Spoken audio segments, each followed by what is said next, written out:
From where we're going to cross now to our Israel correspondent, Noga Tornapolsky in Jerusalem.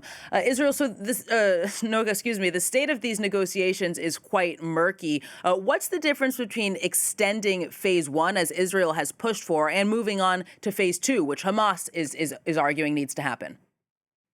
Right, that's a great question. Both parties signed on a framework of a deal back in mid-January, just ahead of President Donald Trump's inauguration. And that framework had three phases in it, but only phase one had been fully fleshed out. So phase one was an initial truce of 6 weeks in which 33 dead and alive Israeli hostages would be released, and Israel in turn would release about 60 prisoners and detainees, Palestinian prisoners and detainees, in exchange for each one of those hostages.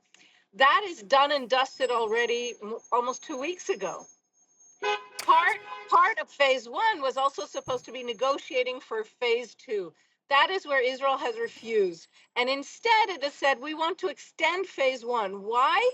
Because extending phase one would just mean we stay in a truce and we keep exchanging hostages for prisoners. Phase two obliges Israel to also come towards an end of the war, a declared end of the war. And that's what the Netanyahu government is shying away from. So, Noga, given that it doesn't look like either side is really willing to budge on what they're pushing for, so what's the most realistic outcome at this point, at least in the short term?